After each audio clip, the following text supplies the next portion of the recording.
हैं जनपद कासगंज के गंडोनवारा की जो कादरगंज रोड पर एक दांतों के क्लिनिक पर पहुंचे हैं। ये आप देख सकते हैं Saifi dental clinic doctor Baharul इस्लाम साहब के क्लिनिक पर आए हुए हैं। यहाँ दांतों का किस तरीके का इलाज होता है आइए हम जानते हैं और अंदर जाकर बात करते हैं।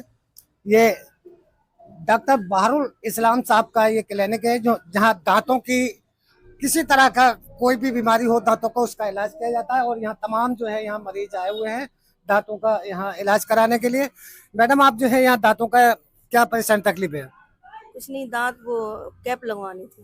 कैप लगवाना है। कैसा यहाँ इलाज होता है? बढ़िया होता है। बढ़िया होता है।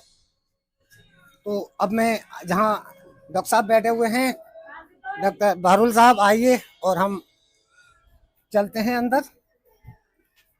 ये बहारुल इस्लाम साहब का जो क्लिनिक है यहाँ आप देखते हैं मरीजों को देखा जा रहा है। बहारुल इस्लाम डॉक्टर साहब यहाँ आए हुए हैं, यहाँ देख रहे हैं। ये तस्वीर हम आपको Qadarganj road Gandonwara Saifi dental clinic जहां दांतों का इलाज हो रहा है, जहां डॉक्टर बहारुल साहब जो है यहाँ एक मरीज को देख रहे हैं जिनके दांतों में कोई तकलीफ है। आइए हम बात करते हैं, साथ में है मैडम। मैडम AKT न्यूज में आपका स्वागत है। Thank you so much. आज हम आपके यहाँ क्लिनिक पर आए हुए हैं और आपका काफी नाम सुना है यहाँ के बहुत दांतों की जो भी लोगों को जो तकलीफें हैं, क्या क्या यहाँ दांतों में जो जो तकलीफें होती हैं लोगों को किस तरीके का इलाज होता है? सर, दांतों के बारे में सबसे पहले तो अवेयरनेस बहुत कम है लोगों को, और ये अवेयरनेस के लिए ही मैं all the way from Bombay यहाँ आती हूँ उनके क्लिनिक पे। मैं ऑर्थोडोंटिस्ट हूँ, मैं गोल्ड मेडलिस्ट हूँ और मैंने कैलकाटा से अपनी पढ़ाई पूरी करी है। मैंने MDS करने के बाद भी वेरियस रीजन्स में फेलोशिप किया है, जैसे माइनर ओरल सर्जरी में मैंने फेलोशिप किया है, और डॉक्टर A राणा के अंडर मैंने कॉस्मेटोलॉजी भी सीखी है। जो भी मैं पेशेंट्स ऑपरेट करती हूँ उनका अगर मुंह में कोई भी दाग हो तो उसे हम ट्रीट कर सकते हैं। कमिंग टू डेंटिस्ट्री पार्ट, जो भी टेढ़े मेढ़े दांत हो, लंबा फेस हो, जिनका जबड़ा एकदम टेढ़ा हो, वो सारी चीज़ें वायर के थ्रू हम सीधा कर देते हैं। हम दांतों में तार लगाते हैं, तार के द्वारा पूरा मैंडिबल और मैक्सिला हम सही कर देते हैं। नॉट ओनली टीथ, टीथ का अलाइनमेंट तो हम करते ही हैं, अलाइनमेंट के साथ साथ हमारा पूरा जबड़ा और ये जो चीक बोन्स हैं वो सारी चीज़ें ठीक हो जाती है इससे। दांत, अच्छा मैं आपको ये और एक बात बता दूं, लोगों को ये एक डाउट होता है कि दांतों के साथ आईज का कोई कनेक्शन है, पर ऐसा कुछ नहीं है। हम सिर्फ ये जो नसें जाती हैं वो अलग अलग जाती हैं, वो बिल्कुल मतलब उनका रास्ता ही अलग है। दांतों के साथ आंखों का कोई कनेक्शन ही नहीं है। और जो मेरा फील्ड है वो तो इतना अच्छा कॉस्मेटिक फील्ड है, मतलब कोई भी इंसान आए, मैं किसी को भी ब्यूटीफुल कर सकती हूँ। तो मैं रिक्वेस्ट करूँगी आपके टेलीविज़न के थ्रू कि प्लीज़ आप इस क्लिनिक पे आएँ और अपना ट्रीटमेंट एटलीस्ट जान के तो जाएँ कि हम क्या-क्या काम कर सकते हैं। एंड कॉस्मेटोलॉजी जो हमने डॉक्टर ए राना से किया है, मेरे साथ डॉक्टर मुखर्जी हैं जो कलकत्ता से हैं, वो प्रॉपर ओरल सर्जन हैं, MDS हैं। तो मैं डॉक्टर मुखर्जी और डॉक्टर बहारुल मिलके हेयर ट्रांसप्लांट भी करते हैं। माइनर जो बालों का लॉस होता है वो हम PRP के थ्रू ला सकते हैं, और अगर वो भी नहीं फ्रूटफुल होता है तो हम ट्रांसप्लांट भी कर सकते हैं। इस तरीके देखा जाता है कि तमाम जो है लोग जो है अपने दांतों की 32 लगवाते हैं और वो सही तरीके से नहीं लग पाते हैं कि और पैसा भी काफी उन लोगों से ले लिया जाता है। इस तरह की तमाम शिकायतें आती हैं, क्या आपके यहाँ क्या इसकी गारंटी है? गारंटी कुछ नहीं, हम तो डॉक्टर्स हैं। जो लोग क्वैकगिरी करते हैं, जो बेसिकली क्वैक्स होते हैं, उनका कोई ट्रेनिंग नहीं होता, उनका बहुत बोलबाला है छोटे शहरों में, और इसके लिए ज़्यादा कोई एक्शंस नहीं लिया जाता है, जिसके लिए वो और ज़्यादा खराब काम करते हैं। वो कोई भी मटेरियल से दांतों का एक्रेलिक से बना देते हैं दांत, जो बिल्कुल ही हेल्थ के लिए अच्छा नहीं होता है। उससे मैक्सिमम कैंसर पेशेंट्स हमारे पास निकल के आते हैं। तो जो हमारी ट्रेनिंग होती है वो प्रॉपर तरीके से हम डेंटेशन बनाते हैं। एक जॉ रिलेशन होता है, ऊपर और नीचे जबड़ा को मिला के हम दांत बना के देते हैं। तो इसमें गलती तो कभी कभी हो जाती है, लेकिन गलती की गुंजाइश डॉक्टरों से कम होती है, बिकॉज जिस तरीके से ट्रेन्ड मैनर में हम करते हैं उसमें कोई गलती की आई डोंट थिंक कि उसमें कोई गलती होना चाहिए, और मेरे पास आज तक कोई गलती ऐसा हुआ नहीं है।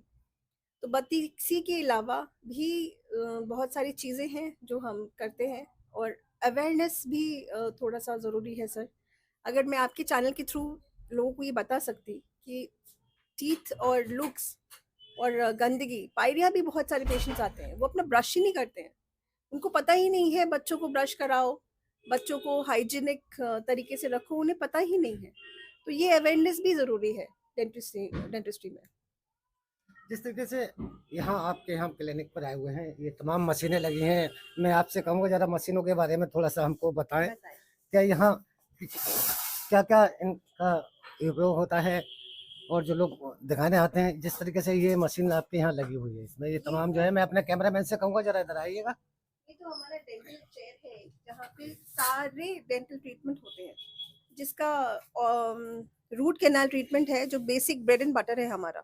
जो भी खराब दांत है उसको रूट कैनाल के थ्रू जड़ से साफ करके एक नया दांत हम निकाल के लगाते हैं। उसको तो हम रूट कैनाल कहते हैं, बट रूट कैनाल ट्रीटमेंट के पहले भी हमें एक प्रोफिलैक्सिस होता है, जिसका मतलब है दांत को साफ किया जाता है, स्केलिंग एंड पॉलिशिंग। अगर दांतों में बहुत आप गुटखा, मैक्सिमम 95% लोग यहाँ पे गुटखा चुइंग हैं और सिगरेट पीते हैं और तमाम नशा करते हैं, तो उनके दांतों में स्टेन्स होते ही हैं। अगर वो स्टेन्स लॉन्ग स्टैंडिंग रह जाए, वो कैलकुलस में बन जाता है। वो कैलकुलस अगर बन जाए तो उसको हम रिमूव करते हैं, उसके बाद उसकी पॉलिशिंग होती है। अगर आपने छोड़ दिया तो धीरे धीरे हम देखेंगे कि वही गंदगी जाके गालों में जाएगी, पैलेट में जाएगी, और वो कैंसर का एक जरिया बन जाता है। तो ऑफ कोर्स एक जितने ओरल कैंसर केसेस मेरे पास आते हैं, it is because of not knowing the proper dental treatment. जिस तरीके का ये आपका यहाँ एक्सरे वगैरह भी किए जाते हैं, ये क्या है ये? सर उसमें हम अपना स्टेरिलाइज्ड मटेरियल, वो उसमें इलेक्ट्रिसिटी चल रही है, जिसमें हमारे सारे औजार रखा हुआ है। हम औजारों को धोते हैं, उसको उबालते हैं, उबाल के उस स्टेरिक लैब में रखते हैं, जाते कि जो भी हमारे पेशेंट्स आए उनको इन्फेक्शन ना पहुंचे। तो वो एक स्टेरिलाइजेशन का मीडियम है। स्टेरिलाइजेशन मतलब जो भी हम काम करेंगे वो एख्तियार मतलब पूरा प्रिकॉशन से करेंगे। हमारे सारे इंस्ट्रूमेंट्स धुले हुए होंगे, सारे स्पिरिट में पोंछ के हम पेशेंट पे यूज करेंगे, ताकि एक पेशेंट का इन्फेक्शन दूसरे पेशेंट को ना जाए। देखिएगा यहाँ जो ये सैफी जो डेंटल यहाँ क्लिनिक जो कादरगंज रोड पर है, यहाँ इनके यहाँ हम आए हुए हैं, काफी नाम इनका सुना था कि यहाँ मुनासिब रेटों पर और जो है ज्यादा ठगाई नहीं होती है, क्योंकि आजकल तो आप देखिएगा डॉक्टर जो है किसी तरीके कोई भी डॉक्टर्स हों, उनके काफी जो है उनको खर्चा टेस्टों पे टेस्ट ये करा कर जो है उनको काफी महंगा इलाज लोगों को पड़ जाता है। ऐसा कि आपके यहाँ पर जो सारे यहाँ चेकअप वगैरह जो भी होते हैं, एक्सरे वगैरह, वो सब आपके यहाँ? जी, एक्चुअली मैं थोड़ा इस बात पे आपसे सहमत नहीं रहूँगी, क्योंकि एक डॉक्टर जो अपने जीवन का पूरा संघर्ष करके पढ़ के आते हैं और इतना पैसे खर्च करके आते हैं, वो तो अपना पैसा लेंगे ही। लेकिन हाँ, सामाजिक तरीके से देखा जाए तो हम उन पे थोड़ा-सा कंसेशन रेट पे भी कर सकते हैं। अगर मैंने अपनी पढ़ाई की है टिल 40, आई एम 40 नाउ, तो मेरे जितने पैसे घर से निकल गए इंस्ट्रूमेंट खरीदने में, 5 लाख का तो ये चेयर हो गया, जितने सारे मशीन आप देख रहे हो ऑल 5 हो गया। जो मेरी जिंदगी भर की मेहनत है, जिस एज में डॉक्टर खा सकता है, कोई भी यंग लड़का घूम सकता है, वो अपना पूरा टाइम पढ़ाई पे दे रहा है। तो मुझे लगता है ये कॉस्ट इफेक्टिव, हाँ, बहुत ज़्यादा चार्ज मत करो कि पेशेंट को बहुत तकलीफ हो, लेकिन अपना फैमिली चलाने के लिए तो जितना जो पढ़ के आया है, I am not talking about coax, वो तो फ्री में भी काम कर सकते हैं। जिस तरीके से बहुत से लोग जो है इलाज नहीं करा पाते, गरीब हैं, मजदूर हैं, ऐसे जो जिनका बहुत ही ज्यादा माली हालत खराब है, ऐसे लोगों के लिए क्या है आपके यहाँ? ऐसे लोगों के लिए हम कंसेशन रेट में ज़रूर काम कर सकते हैं। जैसे जो चीज़ हम 1000 रुपीज़ में कर सकते हैं, वो हम 300 में कॉस्ट कट करके ला सकते हैं। तो ये